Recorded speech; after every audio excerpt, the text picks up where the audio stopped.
Hello hi नमस्कार जय जगन्नाथ आशा करछि आपण माने समस्त भले थिबे। तो आजिर वीडियोटी बहुत ही इंटरेस्टिंग लागिबो आपण माननको कारण म गोटे स्टोरी माध्यम रे आपनको एमिति किछि माने कहिबी जाउटा कि आपण मानक लाइफ शायद चेंज कर दे पारिबो। बहुत ही छोट जिंस ट्रिकी जिंस किंतु डेफिनेटली आपण यदि बुझी पारिबे तले आपण मानक भविष्यत आपण मानक हाथ रे अछि आ आपण माने चेंज करि पारिबे। तो चलन देखिबा देरी न करिके वीडियोटी को स्किप न करिके ना लास्ट पर्यंत प्लीज देखंतु। तो आमे मो कहिएको जाउछि दिटा कपल कर स्टोरी ओके। तो फर्स्ट हला कपल ए। तो कपल ए माने से माने फर्स्ट स्टार्ट हेले विवाहरु तो विवाह बंधन रे बांधिया पूर्वरु विवाह हबो तो विवाह रे खर्च आसीबो। तो से माने कोन कले ना आमे विवाह रे खर्च करिवु नाही सिंपल आम फैमिली मेंबर होचंते आम पई बस से मानकर आशीर्वाद रहले ढेर। तो सेतिके भितरे आम माने सीमित हेकि जति करिया कथा करिवो अजथा खर्च करिवु नाही। तो विवाहर जो खर्च टंकाटा जो तांकर माने खर्च हेई थांता सेही टंकाटा से माने कोन कले ना एसआईपी रे इन्वेस्टमेंट करदेले सिस्टमैटिक इन्वेस्टमेंट प्लान। केते वर्ष इन्वेस्टमेंट कले 35 वर्ष इन्वेस्टमेंट कले कारण नॉर्मली 35 वर्ष इज माने बहुत normal middle age financial freedom achieve करिया पई किना। तो तांकर पखरे पोर्टफोलियो केते हला 1 कोटी टंका पोर्टफोलियो आसी गला। अभी कपल बी को स्टोरी सुनिबा चलंतु। तो कपल बी कोन कले ना मानि नंतो विवाह रे आजिकली 10 लाख रो कम तो खर्च हो नै तो हम इंडिया रे।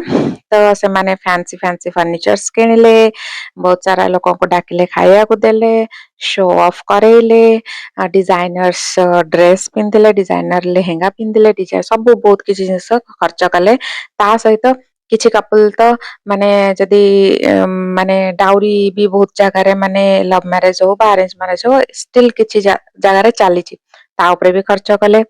तो कपल बी आ द्वारा कोन आंकर रिजल्ट हैला चलंतु देखिबा।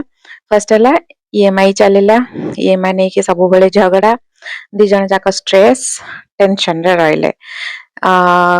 सत्य कथा एक्चुअली होची आज्ञा केवल लव थिले डेफिनेटली रिलेशनशिप चाले नाही टिके मनी मैनेजमेंट मध्य निहाती दरकार। माने भल भविष्य पई म कहूची ता माने नुहे जे लव दरकार नहीं किंतु डेफिनेटली माने पैसा भी बहुत ही दरकार मैटर करूची एटा होची सत कथा एटा होची प्रैक्टिकल कथा। आउ तो आमे देखिबा चलंतु कपल ए कोन कले जे से माने एते फाइनेंशियल फ्रीडम अचीव करि पारिले 1 कोटी टंका बनै देले।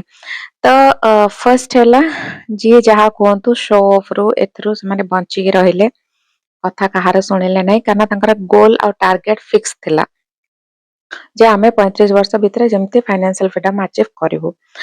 तो तांको पई फाइनेंशियल फ्रीडम थिला 1 करोड़ ओके।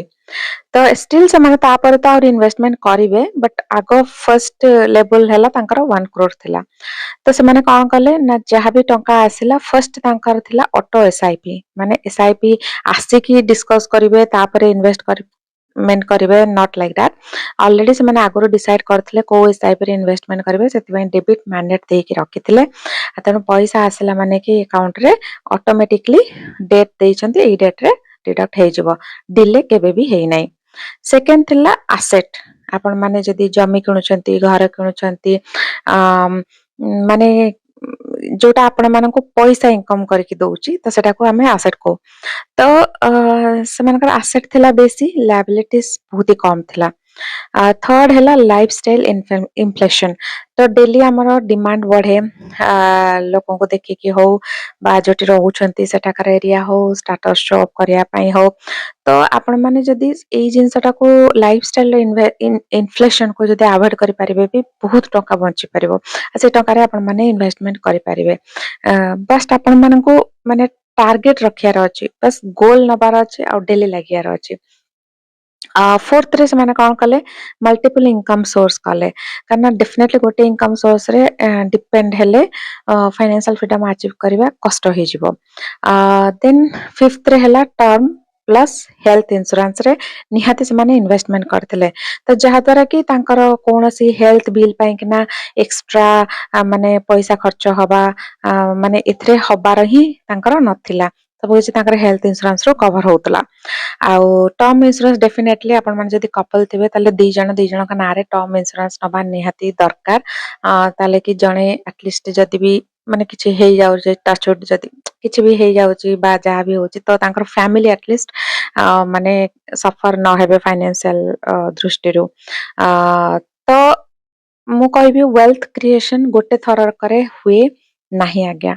ତ ଏଇଟା ହଉଛି ଦୈନିକ ନିଷ୍ପତ୍ତି ଦ୍ଵାରା ହିଁ ଆପଣ ମାନେ ଏଇଟା ପାଇପାରିବେ। ଯେମିତି ଗୋଟେ ଛୁଆକୁ ଆପଣ ମାନେ ଧୀରେ ଧୀରେ ଧୀରେ ଧୀରେ ନିଜର ଭଲ ପାଇବା ଯାହା ଶିଖିଛନ୍ତି ଆପଣଙ୍କ ଏକ୍ସପିରିଏନ୍ସ ରୁ ତାକୁ ଶିଖେଇବା ତାକୁ ବେଷ୍ଟ ଦବା ସବୁ କିଛି ଜିନିଷ ଟ୍ରାଏ କରିକିନା ତାକୁ ବଡ କରନ୍ତି ଭଲ ମଣିଷ ବନାନ୍ତି ସକ୍ସେସଫୁଲ ବନେଇବାକୁ ଚେଷ୍ଟା କରନ୍ତି ସେମିତି ଆପଣ ମାନେ ଫାଇନାନ୍ସିଆଲ ଫ୍ରିଡମ ବି ଆପଣ ମାନଙ୍କୁ ଦୈନିକ ଆପଣ ମାନଙ୍କୁ ଡେଲି ବେବି ଭଳିଆ ତାକୁ କେୟାର ର ସହିତ ତାକୁ ଡେଲି ରୁଟିନ ହିସାବରେ ତାକୁ ଆପଣ ମାନଙ୍କୁ ନବାକୁ ପଡିବ।